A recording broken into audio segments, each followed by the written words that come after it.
San Diego has one of the top sailing communities in the U.S. Today, we set sail with Dennis Conner's America's Cup yacht, the Stars and Stripes. Welcome aboard, everyone. Welcome. Welcome aboard Stars and Stripes. You're more than welcome to help out. This is 300 pounds, and it goes 11 stories up. So we're hoping somebody wants to help out pulling it. We do it the old-fashioned way, heave-ho.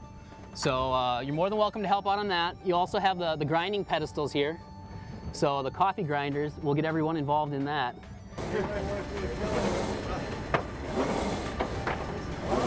Almost there. And there's 3 gears, and you'll never hear me tell you to slow down. So once we do this, the boom's gonna straighten to the center, right? So we're gonna pick up speed. You're gonna feel it.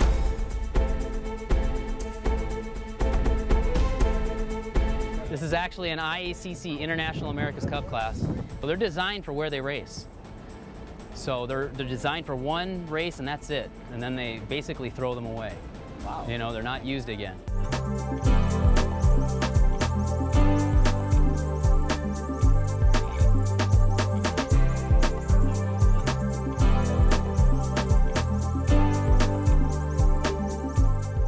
You seem like a young captain. How long did it take you to learn how to sail one of these big boats? You know, I grew up sailing in Lake Michigan. And just over the years of getting used to, I was crew. I started as crew, and then getting used to the boat, I just worked my way up to captain. What's the sailing community like here? It seems pretty vibrant. It's huge. There's so many boats in the water. It's San Diego's like a mecca for sailing. If you look in the local marinas, it's all masts, not too many power boats, and it's because of the great weather.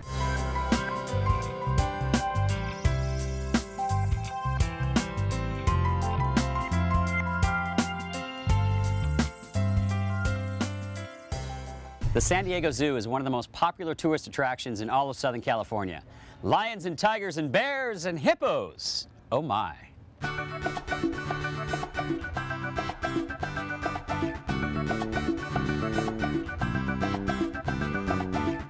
So this is my long lost brother John. He's the tiger whisperer here at the San Diego Zoo.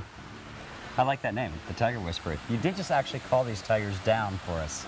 Well, they're very food motivated. It's not like I have some kind of magical power over them or anything. They come down because a lot of times when they hear me call them, they're going to get fed. This is Mama and 2 babies. Yep, 2 boys. 5 months old. Christopher and Connor. Just tipped the scales at 50 pounds yesterday. They were about 3 pounds when they were born. This is Mom's 4th litter. Whatever moves gets torn to pieces. It's made me want to put a piece of furniture in there to see if they can rival what my cats at home do.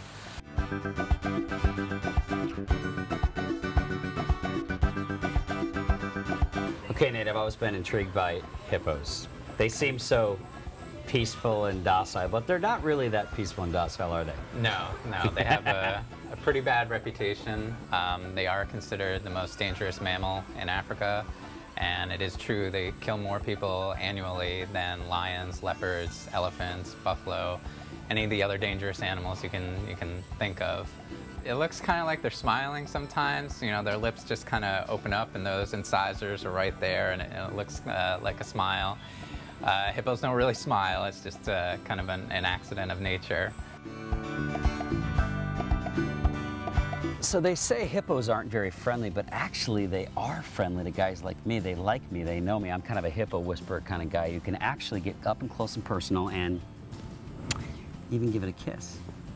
Nice hippo.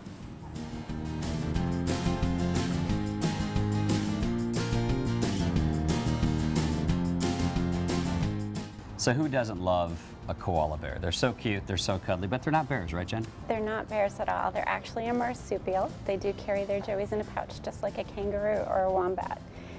The males don't have a pouch, only the females do, and they'll actually carry their young for at least 6 months in that pouch.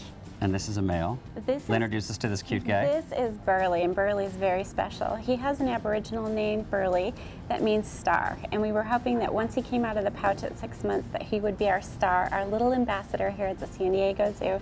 And he's really turned out to be that. Look at that face. Obviously, we've had a great morning at the zoo. It's been a pleasure meeting you and Burley, but we're off to the safari park next. What should we expect up there? It's a unique experience that everyone needs to experience on a day when they're in California. There's just so many animals up there, and they have them all together. It's actually mingling like you would see in the wild, different species together.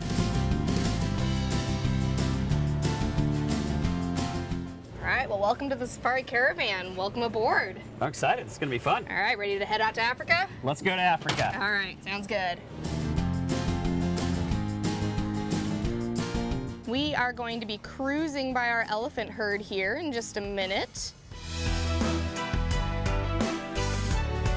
The world's oldest southern white rhinoceros, standing in the shade of our adult male Rothschild's giraffe. Having animals like this is super important to us. We break longevity records here all the time. We estimate Ntombe's age to be about 45 years old. We're not 100% sure because she did come out of the wild.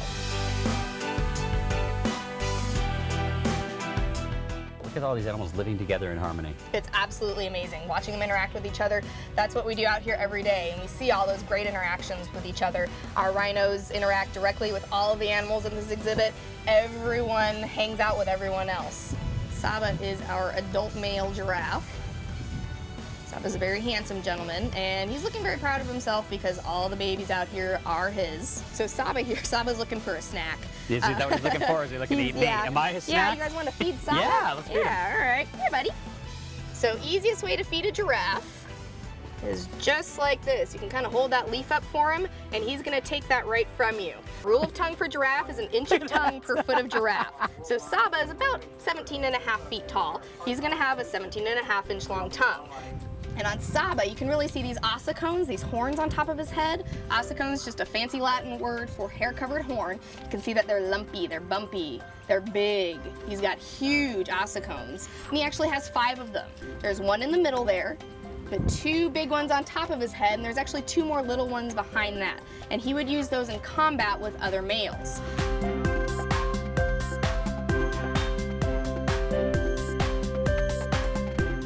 One of my favorite shows that I've watched for years is Big Cat Diary, and my favorite animal to watch is the cheetah. So when I knew at the end of our San Diego Zoo and Safari Park day we were going to do the cheetah run, I was pretty excited. I know, it's pretty incredible, and we're so happy with it. Our track itself is really impressive, being 100 meters long. It's the longest dedicated cheetah track, and we're running outside of an exhibit. It's an open environment, so people are standing right there just a few feet from the cheetah, the world's fastest land mammal, running full speed right past them.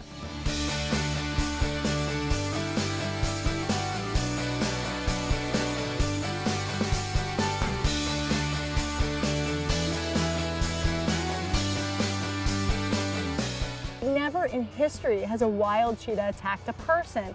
They're always going to choose flight over fight, and I think that does make them endearing. They are that sensitive predator. They are this incredible animal to run 70 miles per hour, to be such perfect athletes. It just really does make them so unique and special. Well, thank you for sharing that with us. Thank you. The whole experience was just an amazing day at the San Diego Zoo and Safari Park. I can't imagine why anybody coming to San Diego wouldn't want to do this. Legoland, California is a 128-acre park with over 50 family-friendly rides and millions of Legos. We're in for education, adventure, and fun.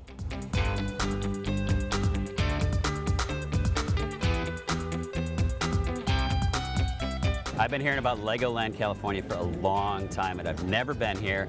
So far, I'm super impressed, Julie. I'm glad. I'm glad you're here, for one thing, and I'm glad that you're impressed for another.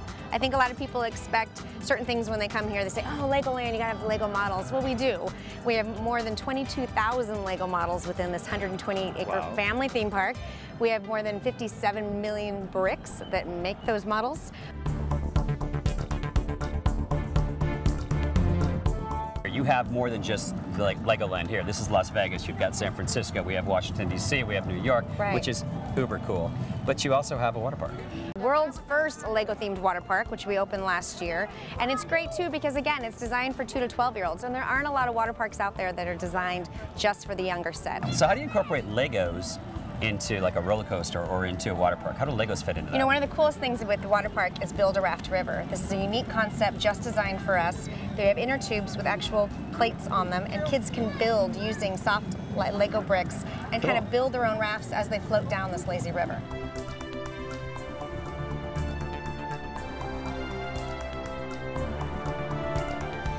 There's over 50 rides to choose from here at Legoland. Mike, my camera guy, and I are on the Dragon. Arrgh!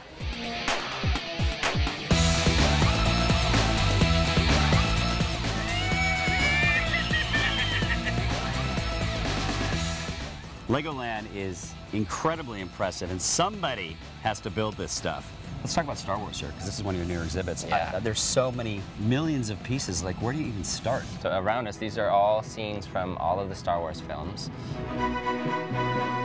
Right behind us is actually from the Star Wars Clone Wars. From start to finish for this whole area, it takes about a couple of years.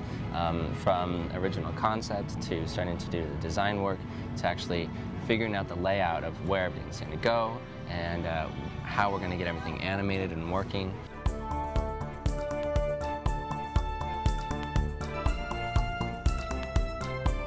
Or you're going to help me build something, right? Yeah. What are we going to build? We're going to build you. We're going to build me? Yeah, we're going to build you. What are we going to do with me? Oh, well, you can go travel around Miniland. I'm in. Let's do it. Okay, perfect. I will build one and you build one as well. So I'll just give you the pieces. So you're doing great so far. I haven't done anything.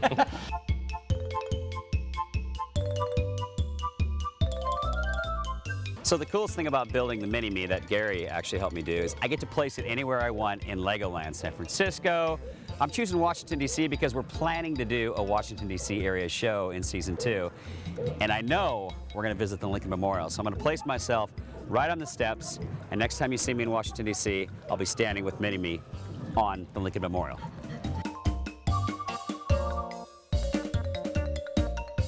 I expected a lot from Legoland, California, and it far exceeded my expectations. It's a child's dream.